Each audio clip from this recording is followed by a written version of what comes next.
Hello everyone. तो आज के हम इस वीडियो में जानेंगे इजराइल और हमास की जो पूरी कहानी है उसके बारे में हम आज बात करेंगे। जो 7 अक्टूबर की जो 7:30 बजे जो इजराइल पर जो अटैक हुआ है हमास के द्वारा, उसके बारे में हम डिटेल में बात करेंगे कि हमास की वह पूरी कहानी जो इजराइल को क्यों मिटाना चाहता है, ऐसे प्रमुख तथ्य पर हम बात करेंगे। और साथ में ही हम बात करेंगे इसके कि जो ये उग्रवादी जो आंदोलन है यानी कि हमास, इसकी शुरुआत कैसे हुई, इसके नेता कौन है, इनको फंडिंग कहाँ से मिलती है, हथियार कौन देता है और इसराइल को मिटाने की इन्होंने कसम क्यों खाई है, उन सभी कारणों के बारे में हम आज बात करेंगे। तो इसकी शुरुआत होती है 7 अक्टूबर की सुबह से। 7 अक्टूबर की सुबह इसराइल की जो नींद रॉकेट रॉकेट के धमाके, गोलियों की तड़तड़ाहट और सायरन की आवाज से खुली। 20 मिनट में करीब 5,000 रॉकेट दागे गए इसराइल के ऊपर और ये सब दागे गए हमास के द्वारा। 20 मिनट में करीब 5,000 रॉकेट गाजा पट्टी से इसराइल के शहरों की तरफ दागे गए। ऐसे रॉकेट हमले रोकने के लिए बना इसराइल का जो आयरन डोम बेअसर साबित हुआ। इसराइल की मशहूर खुफिया एजेंसी मोसाद को भी पहले से इसकी कोई भी जानकारी नहीं थी। गाजा और इसराइल के बीच की सीमा पर मजबूत बाड़बंदी है, जहां दीवारों के ऊपर कटीले तार, कैमरे, ग्राउंड मोशन सेंसर लगे हैं और सेना की लगातार गश्त रहती है। 7 अक्टूबर की सुबह इस बाड़बंदी को भी बुलडोजर से ढहा दिया गया और तारों को काट दिया गया। जमीन के रास्ते पिकअप ट्रक, कार और बाइक से, समंदर के रास्ते स्पीड बोट से और आसमान के रास्ते पैराग्लाइडर के सहारे लड़ाके इसराइल में घुस गए। उन्होंने सैनिकों को मारा, आम नागरिकों को कत्लेआम किया और महिलाओं को निर्वस्त्र कर घुमाया और कई लोगों को पकड़कर गाजा ले गए। तो ये थोड़ा सा इंट्रो था गाजा के हमले के बारे में। और एक इसराइल की जो मोसाद है, एजेंसी है, खुफिया एजेंसी, उसका एक सिस्टम है कि यदि कोई उनके देश के ऊपर यदि कोई अटैक करने वाला है तो उनके एक सिस्टम के तहत उन्हें ये पता लग जाना चाहिए था, लेकिन उन्हें इस हमले के बारे में कोई भी जानकारी नहीं थी। तो ऐसे क्या कारण थे, अब हम इसमें देखेंगे कि इजराइल जो है वो कब बना था और इसकी शुरुआत कैसे हुई थी।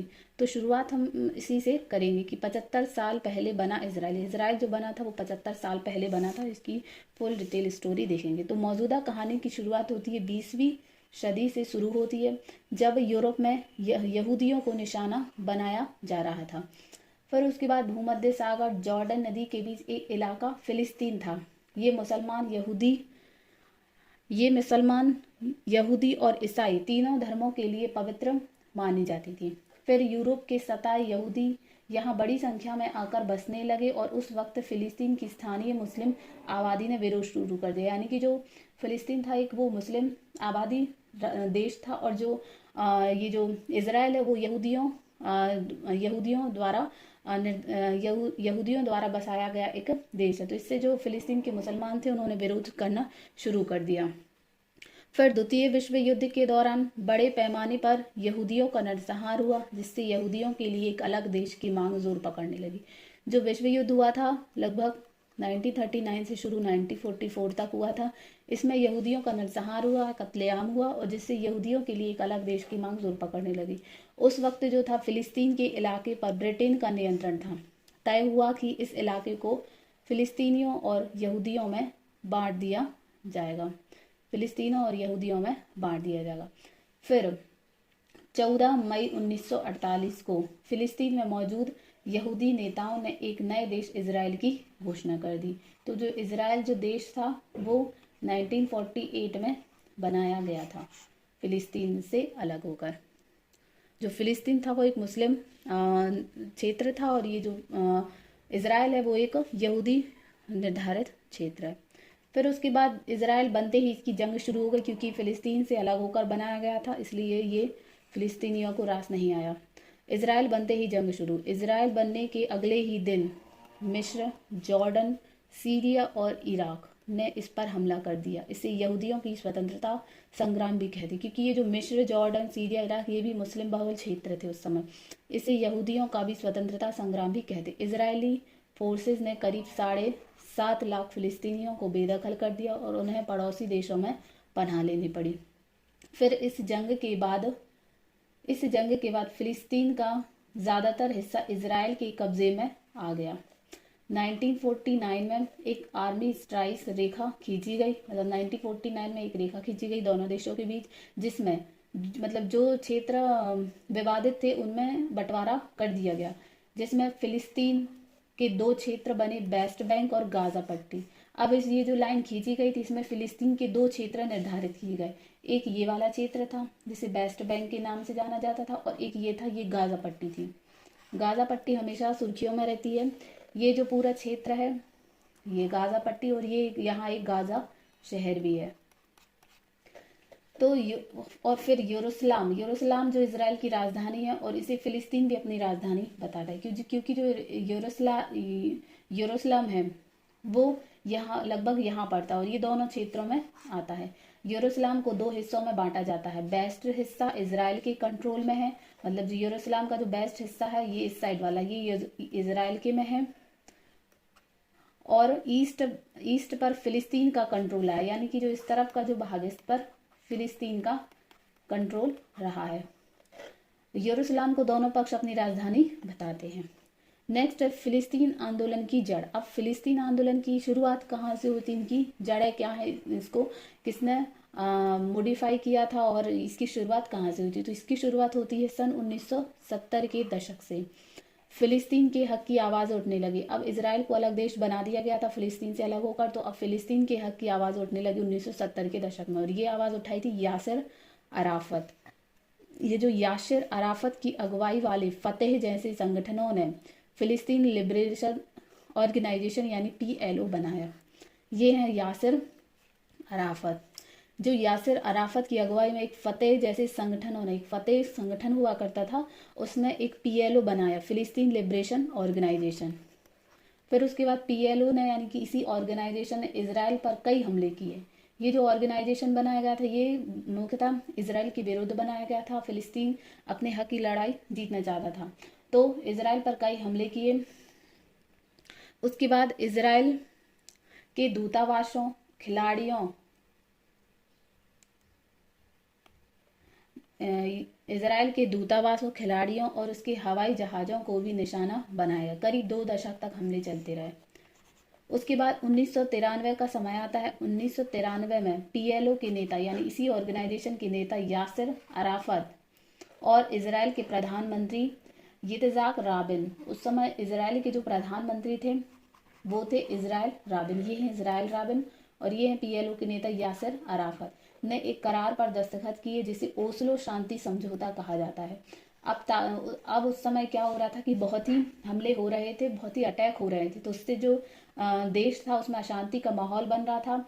और उस समय शांति स्थापित करने के लिए जो PLO नेता थे, यानी कि ये मुख्यतः जो ऑर्गेनाइजेशन था इजराइल के विरुद्ध था। अब इजराइल के मुख्यमंत्री और PLO के नेता के बीच एक समझौता होता है जिस पर ओस्लो शांति समझौता कहते हैं। अब इस समझौते के तहत PLO ने हिंसा और चरमपंथी का रास्ता छोड़ने का वादा किया, यानी कि जो अब PLO था उसने अब वादा किया कि वो अब चरमपंथी का रास्ता, यानी कि अब वो हिंसा नहीं करेगा इजराइल के खिलाफ। और फिर इजराइल ने भी शांति का वादा किया। दोनों के बीच शांति का एक समझौता होता है। इसी समझौते के बाद, अब ये समझौता तो हो गया, उसके बाद फिलिस्तीन नेशनल अथॉरिटी का गठन हुआ। अब इस समझौते के बाद जो था फिलिस्तीन नेशनल अथॉरिटी का गठन हुआ जो अंतर्राष्ट्रीय मंचों पर फिलिस्तीन लोगों की नुमाइंदगी करता था। अब इसके बाद क्या होता है कि हालांकि फिलिस्तीनियों के एक उग्रवादी संगठन को ये समझौता मंजूर नहीं था। उस संगठन का नाम था हमास। अब इसकी कहानी अब शुरू होती है हमास से। अब उस समय एक हमास संगठन भी जो विकसित हो चुका था, और ये जो शांति समझौते के बाद ये जो फिलिस्तीन नेशनल अथॉरिटी का गठन हुआ था, यानी कि PNA, इसको हम शॉर्ट में PNA बोल सकते हैं, फिलिस्तीन नेशनल अथॉरिटी का गठन हुआ था। ये बहुत ही मतलब एक मांग करता था अंतर्राष्ट्रीय स्तर पर फिलिस्तीन लोगों की नुमाइंदगी, यानी कि मतलब अहिंसक तरीके से ये करता था। और ये जो फिलिस्तीन का एक उग्रवादी संगठन था हमास, उसको ये समझौता मंजूर नहीं था, क्योंकि जो हमास की जो विचारधारा थी वो थोड़ी सी अलग थी। तो वो इन दोनों के बीच में ये टकराव की स्थिति बन जाती है। अब इसकी शुरुआत हमास से हो चुकी थी। अब हम हमास का जो ओरिजिन और विस्तार है उसको देख लेते हैं एक बार। हमास का ओरिजिन और इसका विस्तार। तो हरकत अल मुकावामा अल इस्लामिया यानी कि हमास, ये जो हमास का ये फुल फॉर्म है, हरकत अल मुकावामा अल इस्लामिया यानी कि हमास एक इस्लामिक प्रतिरोध आंदोलन है। ये एक इस्लामिक आंदोलन है। इसकी स्थापना जो थी वो है मौलवी शेख अहमद यासीन ने 1987 में की थी। जब ये पीएलओ वगैरह ऑर्गेनाइजेशन बना और उसके बाद जो वो शांति समझौते के बाद जो एक ऑर्गेनाइजेशन बना, उसके बाद 1987 में इस आंदोलन की, इस हमास ऑर्गेनाइजेशन की शुरुआत होती है, जिसकी स्थापना की थी मौलवी शेख अहमद यासीन, जो कि ये हैं। अब 1988 में हमास ने अपना एक चार्टर प्रकाशित किया। चार्टर में क्या था? चार्टर में उन चीज़ों का उल्लेख था जो उस संगठन के उद्देश्य हैं, जिसमें इजराइल को मिटाने, फिलिस्तीन में एक इस्लामी समाज की स्थापना की कसम खाई थी। मतलब इनका एक मेन जो मोटिव था वो यही था कि इस्लामी समाज की स्थापना करना और फिलिस्तीन को, इजराइल को मिटाना। तो ये इनका एक चार्टर था, ये इनका एक मुख्य उद्देश्य था। फिर उसके बाद हमास ने पहली बार जो आत्मघाती बम विस्फोट किया था वो ओस्लो समझौते से 5 महीने पहले यानी कि अप्रैल 1993 में किया था। हमास ने इस समझौते की जो निंदा की थी, मतलब उस समय ओस्लो समझौता किया होना था या उस पर साइन किए जाने थे, उसके 5 महीने पहले ही हमास ने 1993 में हमला किया था और हमास ने इस समझौते की भी निंदा की थी। यानी हमास का जो संगठन था उसे ये समझौता मंजूर नहीं था। फिर 1997 का समय आता है। 1997 में अमेरिका ने हमास को एक विदेशी आतंकवादी संगठन घोषित कर दिया। यानी कि जो हमास की जो लगातार जो गतिविधियां थी वो एक आतंकवाद की ओर इशारा करती थी, तो अमेरिका ने इसे एक आतंकवादी संगठन घोषित कर दिया हमास को। यह आंदोलन 2000 के दशक की शुरुआत में दूसरे इंतिफादा के दौरान और हिंसक हो गया। मतलब ये 2000 के दशक के दौरान, 2000 का समय जो आया उसमें ये जो संगठन था हमास वो और भी ज़्यादा हिंसक हो गया।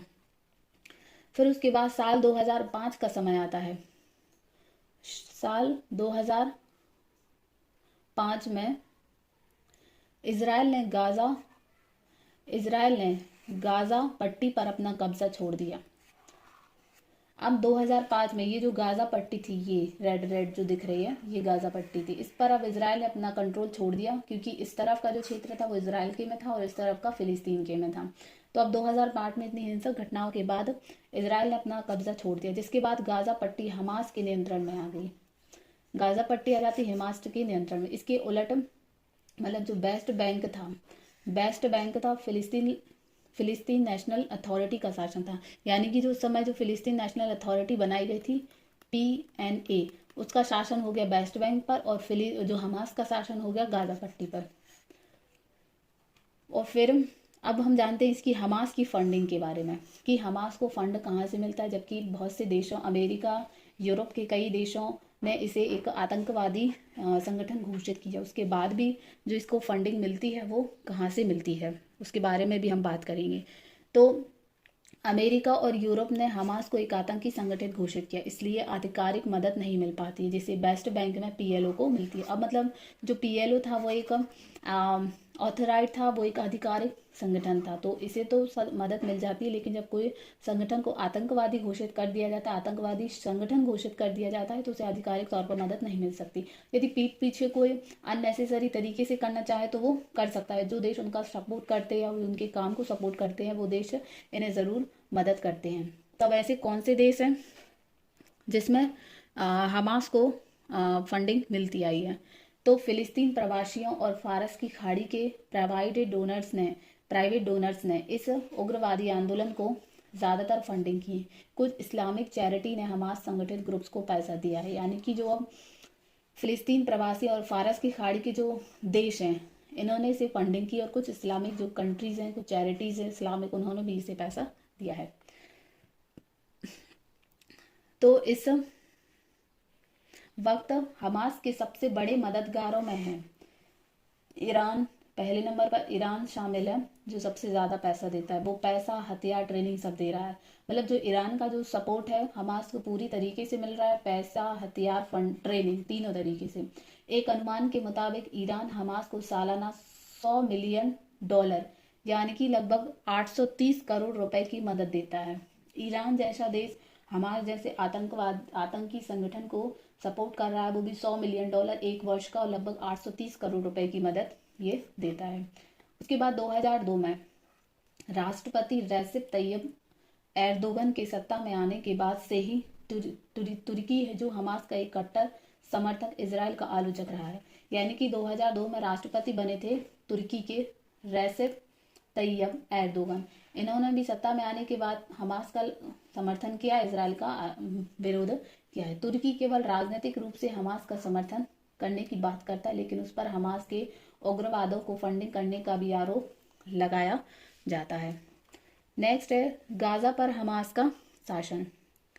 अब गाजा पर हमास का शासन कैसे हुआ और इसकी जो स्थिति है वो कब सामने आई, तो 2005 में गाजा से इजराइल के पीछे हटने के बाद ही यहाँ हमास की पैठ मजबूत हो गई थी। फिर उसके बाद 2006 में हुए चुनावों में हमास ने फतेह को हराकर बहुमत हासिल कर लिया। फतेह जो था वो एक संगठन था, तो हमास ने फतेह को हराकर बहुमत हासिल कर लिया। फिर फतेह को लेकर तब लोगों में गुस्सा था, उनका मानना था कि फतेह जो संगठन है वो भ्रष्ट है और इजराइल को लेकर उसकी नीति से जनता को कोई फायदा भी नहीं मिल रहा है। यानी कि अब जो गाजा पर शासन हो जाता है वो हमास का। फतेह को फिलिस्तीन के वेस्ट बैंक इलाके पर सत्ता मिली। इसके बाद जो मतलब फतेह को इजराइल की जो गाजा पट्टी था उधर तो बहुमत नहीं मिला, लेकिन उसके बाद फतेह को फिलिस्तीन के गाजा पट्टी इलाके में सत्ता मिली और हमास गाजा इलाके पर शासन करने लगा। इससे फिलिस्तीन राजनीतिक रूप से दो भागों में बंट गया। अब फिलिस्तीन राजनीतिक रूप से दो भागों में बंट जाता है, उसके बाद से जो स्थिति और भी ज़्यादा बेकार हो जाती है। फिर हमास जो था वो शरिया कानूनों के हिसाब से चलाता था, उसके कानून बेहद कठोर होते। यहाँ महिलाओं को पहनावे से लेकर लिंग भेद को बढ़ावा देने वाले कानून बनाए गए। फिर निगरानी समूह सिस्टम, निगरानी समूह फ्रीडम हाउस के मुताबिक सरकार की फंडिंग और संचालन को लेकर हमास के पास कोई प्रभावी सिस्टम नहीं है। हमास मीडिया, सोशल मीडिया, गैर सरकारी संस्थाओं का भी दमन करता है जिससे वो जवाबदेही से बच सके। फिर उसके बाद 2006 में हमास ने इजराइल में एक सैनिक गिलाद शलित को किडनैप कर लिया। उसके बाद इसके बदले में इजराइल को 1000 फिलिस्तीनी कैदी छोड़ने पड़े थे। उसके बाद इसका जो हमास का जो आतंकी है वो होता है 2021 में। 2021 में हमास ने इजराइल पर करीब 4000 रॉकेट दागे थे। इसके बाद इजराइल ने भी पलटवार किया और ये करीब 11 दिनों तक चला था। यानी कि अभी जो 2023 के पहले 2021 में भी अटैक हो चुका है। उसके बाद ये अभी अटैक हुआ है 7 अक्टूबर 2023 को। एक बार फिर हमास ने इजराइल पर 5000 से ज़्यादा रॉकेट दागे और कई तरफ से हमला किया। बदले में इजराइल ने भी जंग का ऐलान कर दिया। अंजाम जो भी हो, लेकिन इस जंग में बहुत सारी जिंदगियां तबाह होना तय है। अभी तक करीब बहुत से लोगों की जान जा चुकी है और इसके बाद से ही जो हर देश है वह अपने नागरिकों को इजराइल से निकालने का प्रयास कर रहा है। तो ये था इसके बारे में पूरे डिस्कस। यदि आपको पसंद आया हो तो प्लीज़ वीडियो को लाइक